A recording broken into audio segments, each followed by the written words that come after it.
Olá, boa tarde a todos, sejam muito bem-vindos para mais uma live Tudo Consta, que é um oferecimento dos meus patronos. www.rodrigoconstantino.com.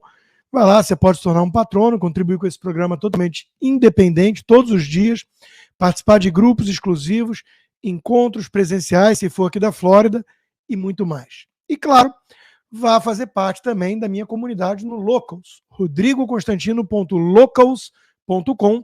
Já são mais de 26 mil pessoas e mais de 1.070 apoiadores. Aqueles que coçam o bolso, coçam um pouquinho, né? Porque cá entre nós, eu coloquei um preço bem camarada, $55 no ano. Menos de $5 por mês, menos que um lanche do McDonald's. E você pode contribuir com esse programa totalmente independente e participar de conteúdos exclusivos. Veja que tem gente que paga para ir lá trollar na parte de comentários. São todos bem-vindos, Estão pagando, boa trollagem para vocês. E vamos nessa, porque, aliás, deixa eu avisar uma coisa de antemão. O grosso da live hoje, que é o tema central, o Dia Internacional da Mulher, que vai render mais uns cancelamentos aí para mim, só não vai render tanto cancelamento porque vai ser fechado para a comunidade de apoiadores, tá certo? Não tem como eu abrir, porque eu estou querendo produzir cada vez mais conteúdo exclusivo. Então, é para prestigiar, homenagear aqueles que, de alguma forma, estão fazendo a diferença para a manutenção e o crescimento da live Tudo Consta.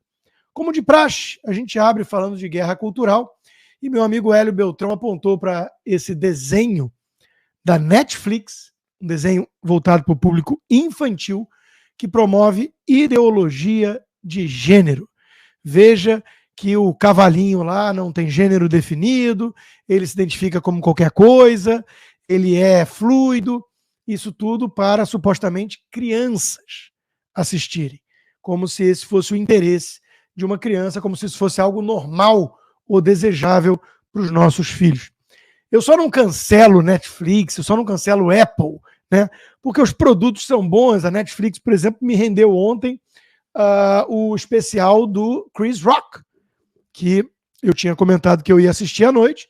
Realmente eu consegui acompanhar a íntegra. É pequeno, 1h10, e eu gostei. Eu não achei maravilhoso, mas eu gostei. O Chris Rock realmente declarou guerra à turma woke. Ele está lá espinafrando, alfinetando, botando o dedo na ferida de muitos desses movimentos de vitimização. E é disso que se trata. Tem uma hora que ele é engraçado, esculachando a própria família, né, a filha, mas sempre com humor ácido e parênteses, todo bom humorista, todo comediante tem que ser iconoclasta. Ele não pode pertencer a uma igrejinha. Ele tem que ser um cara contra tudo e todos. Ele vai chacoalhar aquilo que é enrijecido e hipócrita dentro da sociedade. Tem um livro, O Riso, do Bergson, filósofo Henry Bergson, que fala muito disso, da importância da comicidade para tirar da zona de conforto, né, a sociedade. Então tem um papel social, desde que ele não pertença à igrejinha. Então o problema do humor hoje é que todo ele é politicamente correto. Todo ele se ajoelhou diante da cartilha do woke. E não é o caso do Chris Rock, como não é o caso do Dave Chappelle e alguns outros. Bill Blur, desculpa. Eles declaram guerra a essas igrejinhas. E ele ataca essencialmente a ideia de vitimização. Ele fala, olha, minha filha, a mulher mais esperta do mundo é minha ex-mulher, né? Porque eu trabalho pra caramba desde os 7 anos de idade. E a minha mulher tem metade do que eu tenho. Levou no divórcio. Agora, a filha dele, ele fala, era uma mimada, spoiled, e ele fez com que ela fosse expulsa da escola, né? E ele diz, só agora que a minha ex-mulher e minha filha vão saber isso, pelo especial do Netflix ao vivo. E depois ele diz que ela se consertou na vida e tudo mais, e hoje ela faz culinária em Paris, e a avó dela vai visitá-la, sendo que a avó dela tinha que ir num dentista, não tinha dentista branco na época, não tinha dentista negro na época, ela não podia, por lei, ir em dentistas brancos, 1900 50 e fumaça, e ela tinha que ir num veterinário para ter tratamento dentário. Então, veja como em algumas décadas as coisas mudaram, e ele traz isso dentro de um contexto para a turma parar de vitimização. Tem uma passagem sobre a Meghan como é que é o nome dela? A social climber que foi para a Royal Family lá, Meghan Markle, alguma coisa assim. Eu esqueço. Eu lembro dela só do Suits. É uma boa série, aliás. E ela é esculachada pelo Chris Rock também. Que diz assim, porra, foi lá, depois vai para Oprah Winfrey, que aliás é uma mulher bilionária, ultra poderosa, ficar bancando a vítima.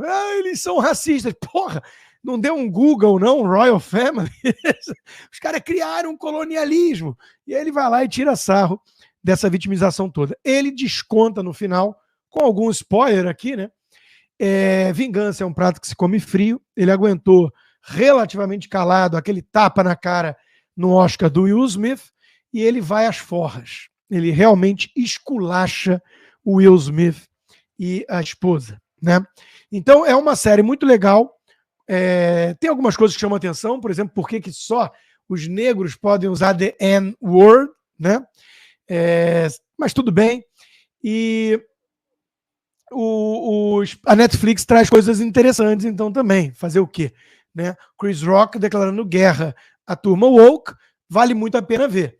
Desenho animado com um cavalinho com gênero fluido, apaga da telinha e não deixa seu filho ver nada, como se fosse garantido nesses canais. Né? A sorte é que eles têm bons produtos, porque a lacração é de lascar realmente. Ainda sobre guerra cultural, e eu falo que sempre isso tem consequências, não é um mundo chato, o mundo que o Chris Rock desenha ali é um mundo perigoso, é um mundo insuportável, é um mundo asfixiante, é um mundo de carreirismo, como ele mesmo diz. Antigamente você tinha que superar o seu adversário na habilidade, no trabalho. Hoje você cavuca algum tweet, algum e-mail dele de décadas atrás e diz que ele é alguém que não presta e cancela ele. Então é um mundo perigoso, totalitário. E aí, nesse ambiente, a gente tem os experimentos progressistas. E talvez o melhor experimento progressista que a gente possa ter, espalhados pelos Estados Unidos, é o caso de Portland. Olha a taxa de homicídio de Portland, o que vem acontecendo. Isso lembra, uma vez mais, que ideias têm consequências. Que quando essa turma woke toma conta, quando os movimentos raciais vêm com as suas agendas, quando as feministas conseguem tomar o poder, tudo isso impacta na vida comum do cidadão. Tudo isso tem efeitos. E um deles, claro, na taxa de criminalidade, na taxa de assassinato. Então, de novo, progressismo é uma ideia falida, fracassada. E tudo isso, quem paga o pato é o cidadão comum. Por outro lado, os Estados Unidos estão vivendo, o cara resolve fazer o trabalho do jardim na hora da live. 1 hora de live por dia. É a hora que ele aparece. Eu vou mandar uma mensagem, porque são brasileiros, como quase todos os serviços que eu tenho aqui. Piscineiro é brasileiro, jardineiro é brasileiro, a empregada é brasileira. Você pode morar nos Estados Unidos, especialmente na Flórida, se quiser, sem falar uma palavra de inglês. Por isso que eu brinco em algumas palestras que eu já fiz em inglês, né, falando assim, olha, peço desculpas pelo meu inglês, ele piorou muito nos últimos anos, é que eu estou morando na Flórida. Né? Mas vamos lá, nos Estados Unidos, a notícia do dia, claro, da semana, foi o Tucker Carlson divulgando na Fox News, horário nobre, programa de maior audiência na TV a cabo, as imagens do Capitólio no 6 de janeiro. Graças ao McCarthy, que é a nova liderança republicana, a Nancy Pelosi sentava em cima dessas imagens e a mídia mainstream não tinha nenhuma curiosidade de vê-las. Agora o McCarthy deixou o Tucker Carlson ter acesso a mais de 40 mil horas de gravação. Claro que tem muita coisa que não está filmando nada, mas ele divulgou apenas 30 minutos. E foi o suficiente para derrubar pelo menos 2 grandes falácias sobre o 6 de janeiro. Primeira falácia, que foi um movimento de insurreição violenta, perigoso, que subverteu a democracia, invadiu, quebrou tudo, hostilizou e ameaçou a vida dos próprios parlamentares, congressistas, e tudo isso é ligado ao Trump e blá blá blá. A gente conhece o resto, né? As imagens que nós vimos ali mostram o líder, a cara do movimento, que é aquele xamã do QAnon, né, que é o grupo de teoria da conspiração, que o sangue das crianças faz com que uma elite viva mais, e blá blá blá, as coisas meio sem pé nem cabeça. Às vezes existem muitas teorias conspiratórias e às vezes existem muitas conspirações. O truque da esquerda consiste em jogar tudo no mesmo saco e misturar o joio e o trigo. Então, eles tentam tratar com áreas de paranoia aquilo que não é teoria da conspiração, mas conspiração, e conspiração existe. Então, o que nós vimos ali é que esse cara, né, o Jacob, ele é ciceroneado, ele é guiado pacificamente por vários policiais. Tem uma hora que estão 9 policiais e ele podiam ter algemado ele, dado voz de prisão, levado, mas não, tentaram abrir portas fechadas para ele. E na hora que ele foi fazer uma oração no salão principal, ele agradeceu a polícia do Capitólio. Então, essas imagens derrubam a narrativa de insurreição violenta, golpista, armada. Não tinha ninguém armado ali. E a segunda coisa que vem abaixo é justamente a coisa da morte do policial. Aquele policial, Nick Sick, ele foi tratado, Brian Nick Sick, como o grande nome. O New York Times chegou a falar que ele morreu assassinado pelos rioters, pelos manifestantes violentos. E nas imagens que o Tucker Carlson divulgou, nós vimos ele com um capacete inteirinho, organizando o fluxo de pessoas depois que todos entraram. E a alegação é que na entrada ele teria sido atingido com um extintor de incêndio e morrido no dia seguinte. O próprio New York Times começou a mudar a sua versão, nunca fez uma meia-culpa, uma errata digna de nota, né? E hoje nós vimos então que ele deve ter morrido de alguma outra coisa qualquer. Tudo isso bota em xeque, para dizer o mínimo, toda a narrativa durante 2 anos de trumpistas, fascistas, golpistas, invasores, criminosos, perigosos. A única pessoa que morreu de fato foi uma manifestante com um tiro da polícia. Ninguém mais morreu. Então, essas imagens estão vindo à tona e nós podemos pensar em alguma coisa. Isso foi, aliás, o tema da minha coluna, que vai sair sexta-feira na Revista Oeste, mas que os meus apoiadores, os mais de 1.000 apoiadores do canal do Locals, já receberam. E veja, por que a imprensa não teve curiosidade? Por que o comitê seleto, controlado pelos democratas, não divulgou essas imagens antes? Porque permitiram que a imprensa ficasse 2 anos batendo na tecla de uma insurreição perigosíssima. Tem algum interesse obscuro por trás, que é pintar a direita como um todo, como se fosse aquela franja minúscula e minoritária, mais baderneira, daqueles arruaceiros exóticos e que não apresentavam, como os próprios policiais dão a entender, nenhuma grave ameaça às instituições. Eu estou falando só de Estados Unidos 2 anos atrás, tá? Mas quem quiser fazer o elo, uma vez que o Brasil está 2 anos atrasado em relação a tudo, em relação à política americana, que faça o elo. O que eu sei é que essa imagem de câmeras fotográficas de jornalistas e a turma pausando para fazer pose para foto, nada disso remete a uma insurreição armada para impedir a transição de poder de Trump para Joe Biden. Porque era disso que se tratava. O Trump falou que tinha suspeitas de fraude e queria que o Mike Pence não aceitasse transferir esse poder, sendo que ele não tinha esse poder para impedir. E ele conclamou os seus seguidores a marchar de forma pacífica, e ele usa essa palavra, até o Capitólio. E até onde consta, foi o que foi feito. A imensa maioria.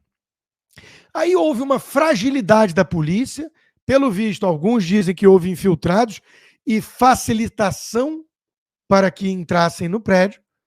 Depois a gente viu a polícia guiando, como se fosse guia turístico do xamã exótico, ele por dentro das facilities do Capitólio, tudo muito estranho, tudo muito suspeito.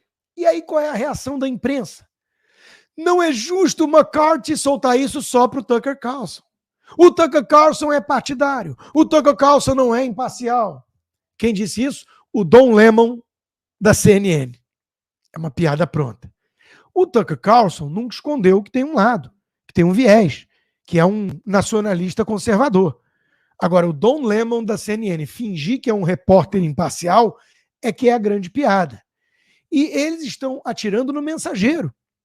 Durante 2 anos bateram nessa tecla, estão constrangidos, ou deveriam estar, e em vez de lidar com a morte do jornalismo e a substituição dos fatos e transparência por narrativas, cuja essência da premissa é nós, a mídia, sabemos o que é melhor, assim como os especialistas da ciência, o Dr. Fauci, assim como os representantes eleitos, os democratas do Comitê Seleto.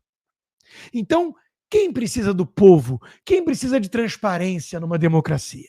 Nós vamos falar o que é a verdade para vocês e vocês vão acatar. Essa é a premissa deles. Então, a reação deles diante do que o Tucker Carlson divulgou é hilária. Porque eles estão basicamente dizendo: ei, mostrar essas imagens é perigoso para a democracia. Oi? Por quê? Meus caros, a democracia americana não é mais a mesma. Mas a nação América ainda tem muitos diferenciais. Porque essas coisas demoram a morrer. Todo mundo fala como as democracias morrem, pensando em Trump, no nacional-populismo, e esquecem de falar como as ditaduras nascem.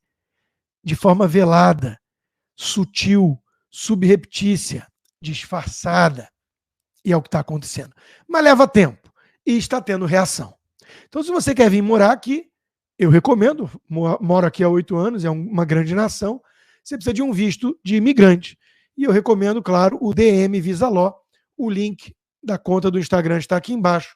Tire suas dúvidas com a advogada, a doutora Ingrid, 30 anos de experiência nessa área. Eu falei de Covid, eu falei de Dr. Fauci, outra grande farsa da elite cosmopolita midiática. Pois bem, nada como o tempo. E agora veio à tona em e-mails vazados que o Dr. Fauci, a voz da ciência, solicitou um artigo científico peronomútil que refutasse a ideia do vazamento laboratorial na China, em Wuhan, da Covid. Vejam que curioso, meus caros. Vejam, isso era a voz do Ben Shapiro, para quem ouviu, porque eu escuto o podcast dele durante a minha ginástica diária. Mas vejam que interessante. Para quem conhece o mínimo de método científico, como é que alguma coisa pode ser pedida sob medida, tailor-made, um estudo científico? Ei, refuta aí essa tese para mim. Não é assim que funciona a ciência. A ciência funciona de maneira justamente contrária a isso. Você tem uma tese e o que o estudo vai fazer é buscar rebater essa tese. Você não tenta confirmar algo que você quer comprovar, porque existe uma coisa chamada confirmation bias, o viés de confirmação. Olha, basta ter lido um livrinho do Karl Popper para saber disso. E para entender, então, que Dr. Fauci não passa de um grande picareta. 3 dias depois do pedido, da solicitação do czar da ciência e da saúde nos Estados Unidos, 4 dos especialistas que estiveram na chamada com o Dr. Fauci escreveram, de fato, um rascunho de um documento de pesquisa que foi passado a Fauci para que ele editasse e aprovasse. O artigo, publicado depois na Nature Medicine, defendia que o vírus da Covid tinha mutações que apoiavam a explicação de que ele havia sido transmitido a humanos a partir de animais. A tese do Ozzy Osbourne. No mercado molhado, lá na China, em Wuhan, um homem comeu um morcego e veio o Covid-19. Um dos 4 autores, o Dr. Christian Anderson, admite em um e-mail de apresentação mandada a Nature que Fauci solicitou esse rascunho para refutar a teoria do vazamento em laboratório, que hoje, segundo o Departamento de Energia nos Estados Unidos, é a tese predominante. Nada como o tempo para mostrar que não existe mais jornalismo e nem ciência. Existe militância e controle. By the way, está tendo hearings, né, oitivas para averiguar o papel do Dr. Fauci em relação a tudo isso. Eu espero que os Estados Unidos demonstrem ainda ser um país sério e que o Dr. Fauci seja responsabilizado, tornado accountable pelos seus crimes, porque o que ele fez configura-se crime. E se você quer vir para cá, você precisa de um visto e, claro, vai precisar fazer remessas de dinheiro, coisa que eu tô doido para fazer, mas o Xande não deixa. Então, minhas contas estão congeladas. Assim que elas forem descongeladas, eu vou pegar o meu dinheirinho, suado, fruto do meu trabalho honesto, e mandar para cá, para minhas contas nos Estados Unidos. Se você quer fazer isso, você precisa de uma solução de câmbio de quem entenda do assunto. E eu recomendo a Fair USA, do Adilson Góes, CEO. Os dados estão aqui embaixo, na descrição do vídeo. E a Fair Corretora tem décadas de experiência no Brasil. Pois bem, por falar em morte do jornalismo, eis que nós temos a Globo, a mídia, uma vez mais, pelo 3º dia consecutivo, né, só falando das tais joias do Bolsonaro. Olha, é impressionante. De novo, parece reprise de ontem, mas é hoje. O Globo em destaque, Lauro Jardim, joias da Arábia. Flávio Eduardo Bolsonaro se reúnem com Valdemar Costa Neto. Hélio Gaspari, uma história mal contada. Você já ganhou joias sem receber um cartão? Anselmo Góes, o exemplo de Marina a Bolsonaro para o caso das joias enviadas na surdina. Malu Gaspar, escândalo das joias, PL busca advogado para defesa de Bolsonaro. É uma nota só. O samba de uma nota só. Essa turma não consegue conviver com o fato de que Bolsonaro já saiu e já estamos no 3º mês de desgoverno Lula. Porque se eles encararem isso, eles vão ter que sair da militância, do papel de assessoria de imprensa, de um tentáculo da EBC para fazer jornalismo. E isso não vai bem com quem está de olho nas torneiras que estão sendo reabertas a bilhão, como no caso da Globo. Então é impressionante. Agora, quando você lê reportagem ou editorial do próprio Globo, olha o que você encontra. A segunda caixa de joias entregue pelo governo da Arábia Saudita e destinada ao presidente Jair Bolsonaro ficou guardada no cofre do Ministério de Minas e Energia por mais de um ano, até chegar ao acervo da Presidência da República, de acordo com assessores do ex-ministro da pasta, Bento Albuquerque. Isso encerra a questão, basicamente. Tudo de acordo com o protocolo. Pode ter uma coisa ou outra ali, mas tentaram arrastar a Michele Bolsonaro para o pântano. Tentaram dar a entender que o Bolsonaro ganhou tudo e ainda demitiu o cara da Receita que tentou averiguar e mandou quase que para a Suíça, para um cofre depois, junto com o Lula. Coisas que o PT costuma fazer, estão dando a entender que foi o Bolsonaro quem fez. Eles precisam da equivalência moral.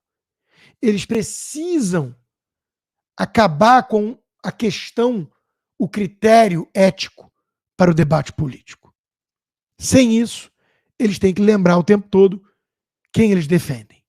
O cara do Petrolão, o cara do mensalão, o cara das empreiteiras, o cara que comandou o maior esquema de desvio de recursos públicos da história do planeta. Com o Bolsonaro, que ganhou lá umas joias, deixou lá guardado lá na sala do ministério, e vida que segue. É impressionante o jogo sujo dessa turma. Ainda diz a reportagem, abaixo de todos os colunistas: o governo incluiu 4 presentes sauditas em acervo. No dia em que ex-ministro voltou ao Brasil, joias ficaram de fora. Lista obtida pelo Globo mostra que Bolsonaro já havia recebido rosário, anel, abotoadura, caneta e relógio. Tudo, segundo o próprio Globo, o quase tudo, de acordo com o protocolo guardado. Então, é impressionante o que é a narrativa da mídia versus os fatos verdadeiramente escandalosos que existem por aí. Sérgio Cabral está solto, sendo abraçado por ex-presidente da OAB, e isso não escandaliza o Globo como deixar um ou outro relógio de fora, se é que deixou, em várias joias de presente que seguiram totalmente o protocolo para presentes, representam. Se você quer vir para os Estados Unidos, você precisa de visto de imigração, você precisa de remessa de câmbio e você precisa de uma propriedade. Eu recomendo muitíssimo a Thorman e Caltabiano, ligadas à Compass, que é a empresa que mais cresce em uma década nesse setor.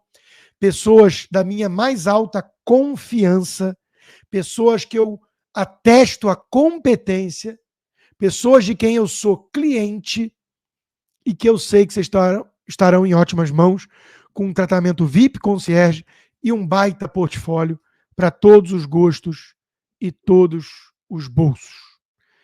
Tá? Os dados estão aqui embaixo. Tem WhatsApp, tem site. Falem com elas, tirem suas dúvidas. Pois bem, eu falei do corrupto mor, então vamos continuar nisso, né? Isso não escandaliza muito a imprensa. Não fosse a Gazeta do Povo dando destaque, o PT tenta apagar os escândalos e ressuscitar o Zé Dirceu na política. Porque o grande comandante e arquiteto do projeto de poder totalitário do PT, aquele que foi treinado como Daniel, como guerrilheiro, em Cuba por Fidel Castro, esse está de volta, é a volta dos que não foram. O Dirceu, aquele que dizia que eles, tucanos, têm que apanhar nas urnas e nas ruas. E logo depois o Mário Covas levou uma cadeirada de militantes petistas. Ele está de volta. E não é o fato do Dirceu estar de volta, é a ousadia dos canalhas. É a ausência de preocupação e pudor dos petistas em esconder no subsolo alguém tão sujo, imundo, decrépito, putrefato, fétido, como Zé Dirceu. Então, diz o Lula, casualmente eu vi o Zé Dirceu lá sentado, até meio escondidinho. Eu acho que não tem que andar escondido. Tem que colocar a cara para fora. A gente tem que brigar para construir outra narrativa na sociedade brasileira. Nenhum partido foi mais massacrado que o PT. E aí vem o Tasso Gereissati, o típico tucano rico, e diz: ai, Lula está muito radical. Tomamos fumo. Não foi nesse Lula que nós votamos. Não? Foi em qual, cara pálida? Em algum momento da vida, Lula pediu desculpas pelos seus crimes ou os crimes do PT? Pela roubalheira, pelo mensalão, pelo petrolão? Em algum momento da vida, o Lula condenou de maneira objetiva e direta, sem rodeios, as ditaduras companheiras socialistas como Cuba, Nicarágua, Venezuela? Não, né? Então, que Lula é esse que Tasso Gereissati achou que ia levar digitando 13? Um Lula que escondesse o Dirceu? Porque ele não está nem preocupado em esconder o Dirceu. Por falar em Venezuela, ditaduras companheiras, um editorial execrável do Estadão hoje. Ah, Rodrigo, você pega muito pesado, o Estadão tucano bate no regime venezuelano. É. Só que quando tem um marginal me extorquindo sob a mira de um fuzil na minha casa, e eu viro e falo assim, eu critico ele, ele não é simpático. Eu não passo de um instrumento dessa extorsão. E é o que o Estadão faz. O Estadão dedica o editorial para falar que tem uma geração arruinada na Venezuela. Sob o jugo do senhor Nicolás Maduro, cresce uma nova geração de meninos e meninas. Ah, que bom que existem meninos e meninas que desconhecem o que é viver em um país sem crise humanitária. Ah, então há uma crise humanitária na Venezuela. Uma tragédia que deveria envergonhar todos os latino-americanos. E você se pergunta, quando lê isso, o Estadão apontou os culpados? A causa? A origem? Os cúmplices? Foi uma tragédia humanitária aí, tipo o furacão que se abateu sobre Haiti. É isso? Ou foi obra de um regime pensado, defendido pela esquerda radical latino-americana? E quando eu digo esquerda radical, eu estou incluindo todos os jornalistas. Então, existem dois gravíssimos problemas com o editorial nojento do Estadão comunista, que condena o regime venezuelano, gente. Não mencionar uma vez sequer a palavra socialismo. É como se a tragédia humanitária venezuelana não tivesse como causa o socialismo.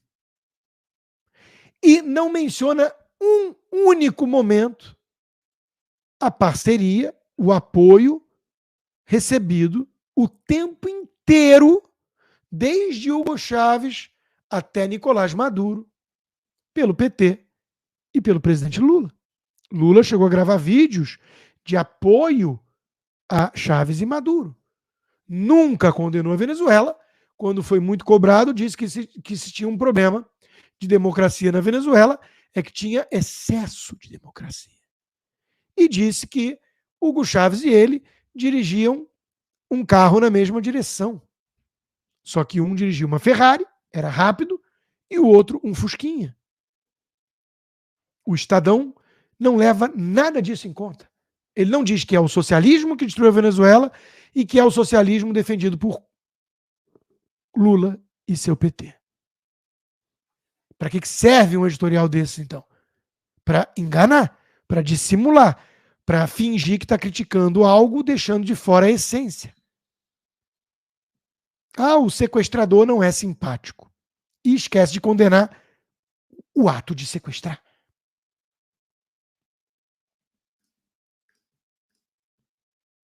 Já a Gazeta do Povo, outro patamar. Não dá nem para comparar com o Estadão tucano. Tem lá no seu editorial de hoje a moral petista que iguala agressores e vítimas. Um editorial com clareza moral. O problema característico do petismo é o de colocar no mesmo plano moral o algoz e a vítima, sem condenar os agressores e sem considerar que há negociações que exigem pontos de partida mínimos para que se chegue a um entendimento. O PT quer diálogo entre fazendeiros e invasores. O PT quer diálogo entre o Putin e a Ucrânia.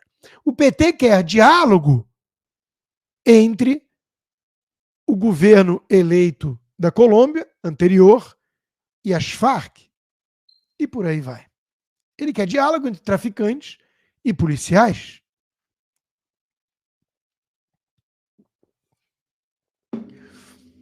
Assine o melhor jornal do Brasil, Gazeta do Povo. 100 anos de história, mais de 100 mil assinantes.